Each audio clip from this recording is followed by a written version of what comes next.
Es más fácil decir Remes. ¿Cómo le va? Buenas ¿Qué noches. tal? ¿Qué Buenas tal, noches. Jorge? ¿Cómo está ¿Qué usted? tal, Marcelo? ¿Ahí está el libro? Acá está el libro.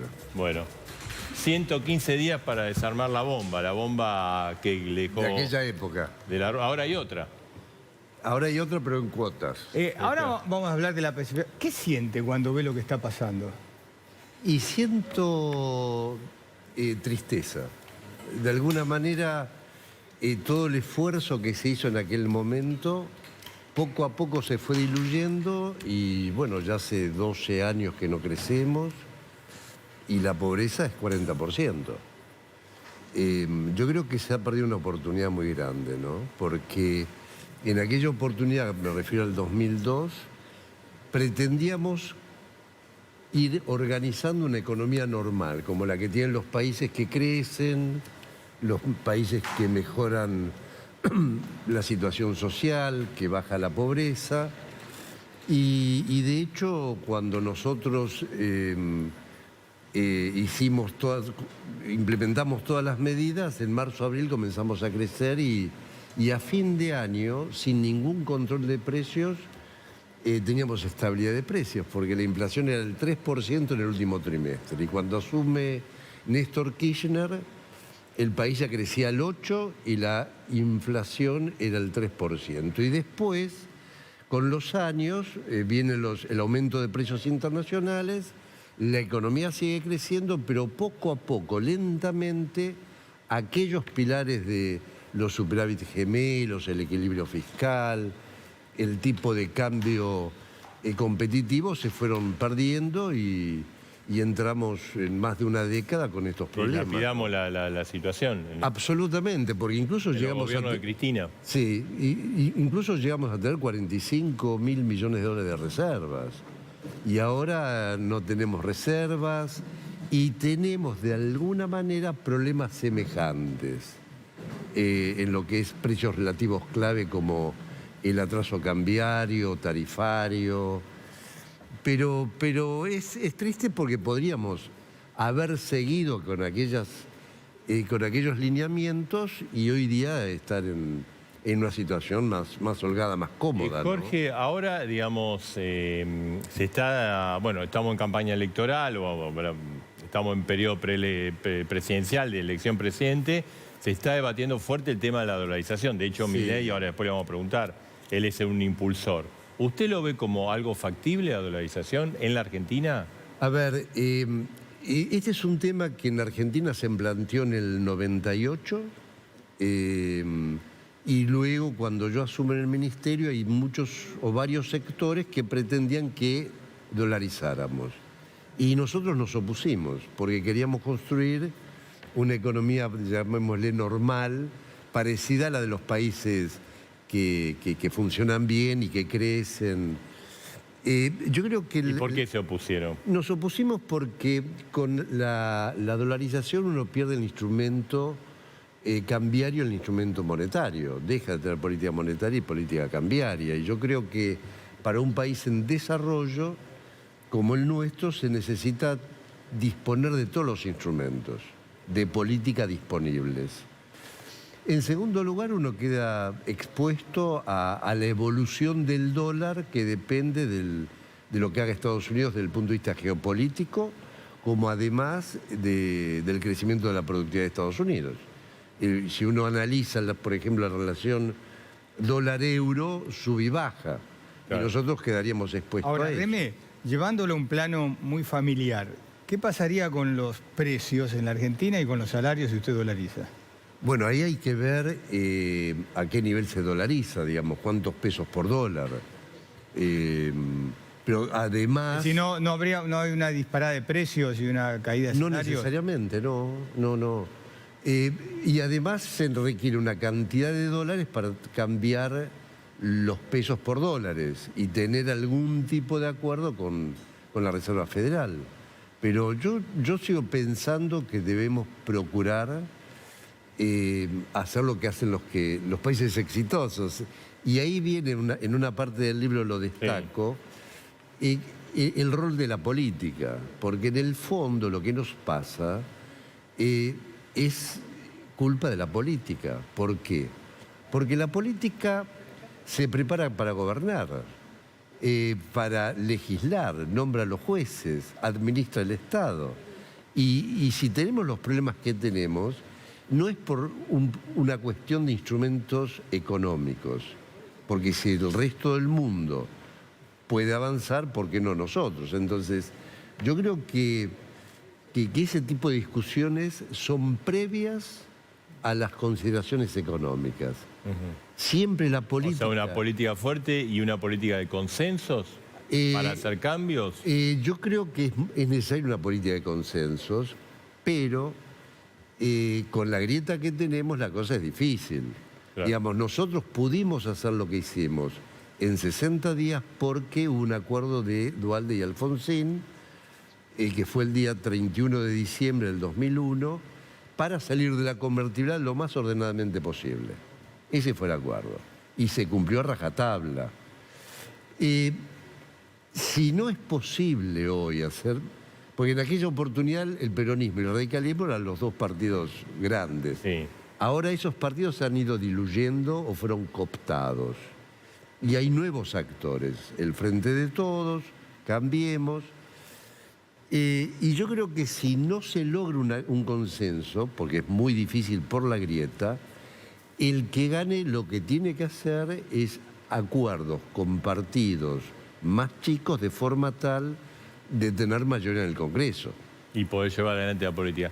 Ahora, digamos, estamos en un momento difícil, una corrida cambiaria de la semana pasada ahora. Hoy, bueno, aflojó un poquito, pero hay muchos interrogantes. ¿Cómo lo ve a Massa? ¿Cómo ve esta situación? A ver, o sea, digamos, la pregunta que le harían todos, ¿llegamos o explota antes esto? A ver, yo creo que esto es consecuencia creo que fue el primer discurso, comentario del presidente cuando asume, que dijo que él primero se iba a ocupar de la deuda externa, después iba a ser el presupuesto y finalmente iba a ser el programa económico, aunque él no creía demasiado en eso. Sí. Metodológicamente es al revés. Primero tiene que empezar con un programa económico, en función de eso hacer el presupuesto y en función de las necesidades renegociar la deuda. Y la verdad es que nunca tuvimos un programa económico integral que incluya de la política monetaria, fiscal, cambiaria, salarial, etc. O sea, esto es consecuencia de una mala gestión política y económica. Exactamente. Y cuando asume Massa, que se lo veía como venía desde la política, iba a resolver, siguió más o menos lo mismo. Y hoy día estamos como objetivo llegar a las elecciones o al cambio de mandato, no mucho más que... Ahora, pero ¿cómo se va? ¿Qué haría? llegamos. Claro, ¿cómo? Es muy difícil responder eso, porque yo creo que nadie sabe si llegamos o cómo llegamos. ¿Por qué? Porque por un lado no conocemos qué va a hacer el gobierno. El gobierno ahora está buscando o dólares o vender títulos, los yuanes que ustedes decían recién, aumentar la tasa de interés, digamos, son todas actitudes o medidas de tipo financiero ante la escasez de dólares y ante el aumento del blue. Pero ese aumento del blue viene por la inflación, porque cuando uno hace la comparación entre el blue de hace, no sé, un año y ahora, por ahí creció menos que los precios. Y fíjense, por ejemplo, cuando el ministro Massa en algún momento dijo que para estos meses la inflación iba a bajar. 3%, entre 3 y 4%. Lo dijo acá, a dos voces, en tipo pero fíjense lo noviembre del año pasado. siguiente, que esto es un poco lo que pasa siempre en las campañas. Los que se presentan dicen que van a bajar la pobreza, vamos a crecer, vamos a aumentar las exportaciones, sobre todo el valor agregado, y nunca explican cómo. Entonces, pareciera ser que hay un milagro en la economía, que uno puede hacer todo, no hay restricciones, no hay conflictos, y cuando Massa plantea el 3%, o sea, una baja de la inflación, nunca dijo cómo iba a lograr eso. Y la inflación llegó su inercia, porque la economía está indexada, y los gobiernos últimos poco a poco fueron indexando todo.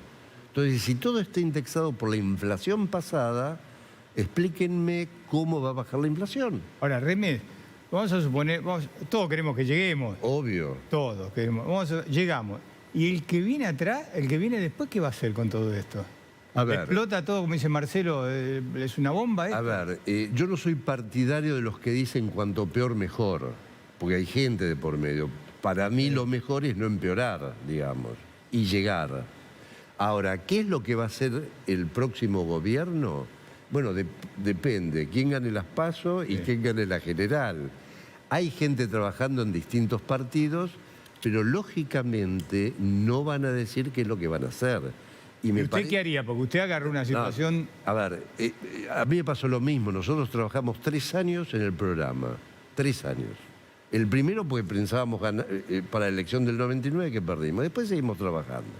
Pero nunca dijimos qué es lo que íbamos a hacer, porque es muy delicado. Sobre qué hacer, las medidas no se pueden hablar, ¿no? Porque hay que ver cómo uno llega, pero lo importante es tener un eje conductor. Nosotros en el 2002 el eje conductor era la salida de la convertibilidad porque había estallado en el 2001 y toda la política giraba en torno a eso.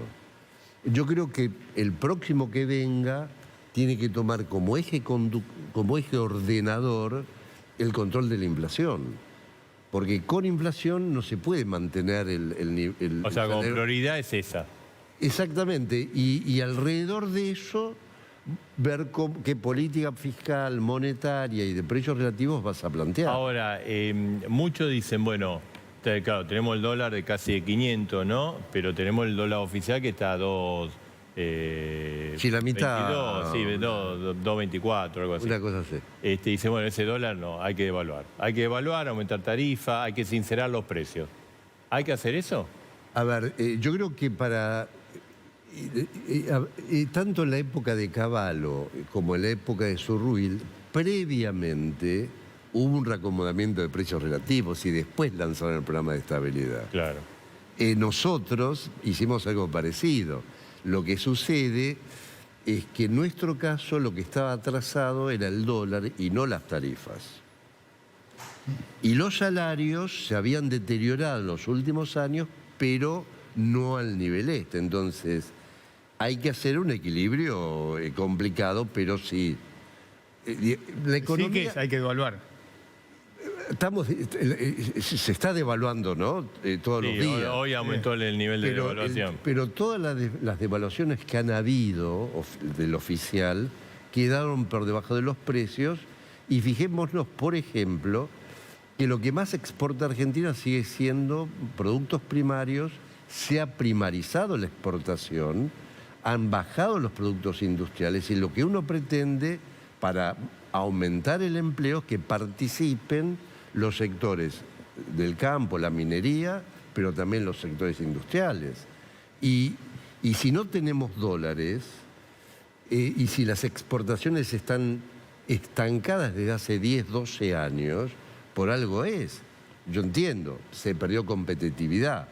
Y para que aumenten las exportaciones de manera sostenida, hay que aumentar la competitividad. Pero en el corto plazo, el único instrumento que tenés es el tipo de cambio. ¿Cómo puede ser que no tengamos reservas exportando lo que exportamos de productos primarios? No hay reservas. Cuando hemos llegado a tener 40, 50 mil millones de reservas. Bueno, de hecho, en este año, los 2 primeros años, hubo un superávit comercial importante que se fumó. Claro, entonces, y otra cosa, si uno pretende crecer, como de hecho hay que crecer, nunca hay que olvidarse que las importaciones aumentan más que el crecimiento de la economía. Con lo cual, las exportaciones tienen que crecer más que las importaciones.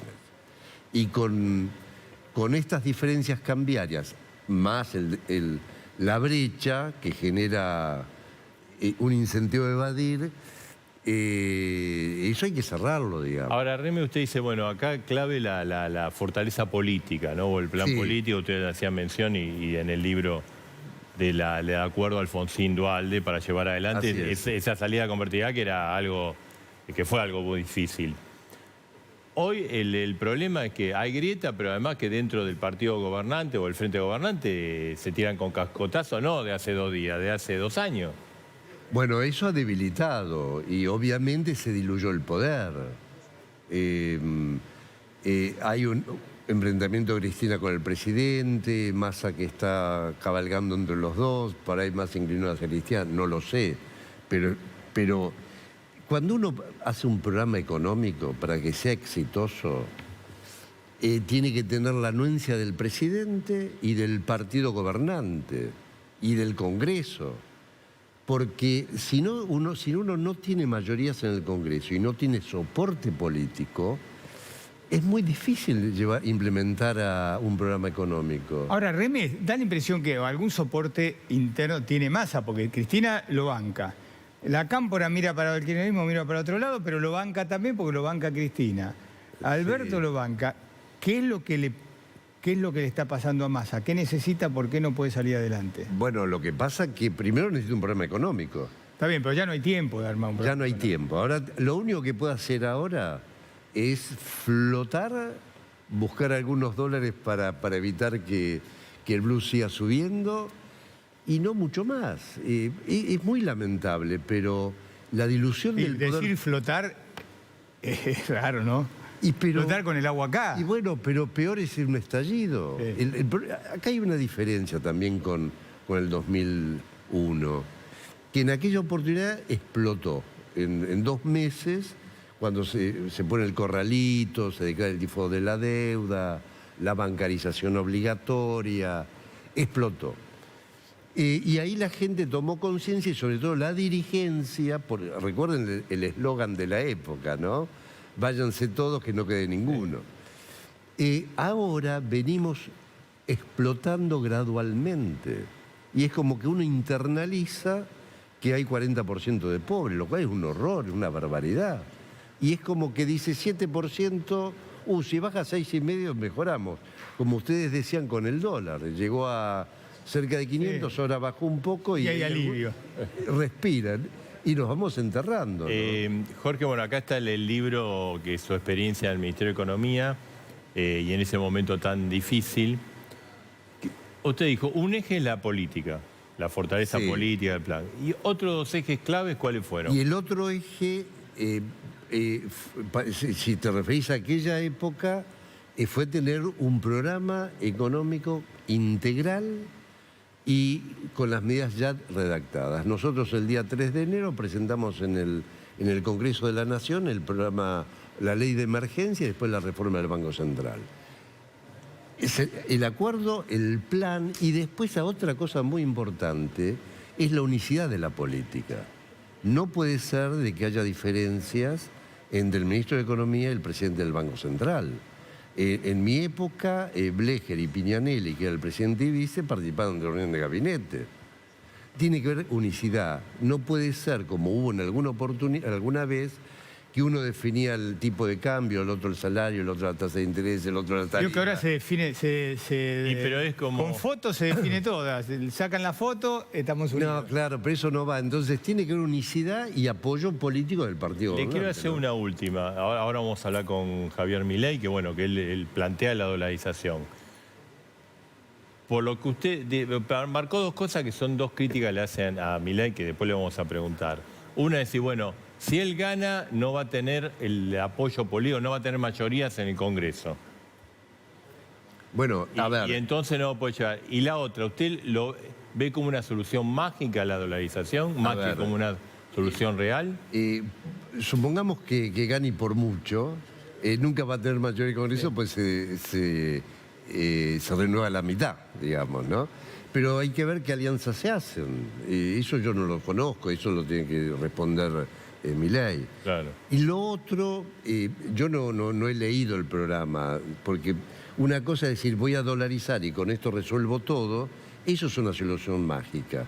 Pero si eso va acompañado de otras cosas, no es mágico, pero igualmente yo creo que no es lo conveniente para la Argentina.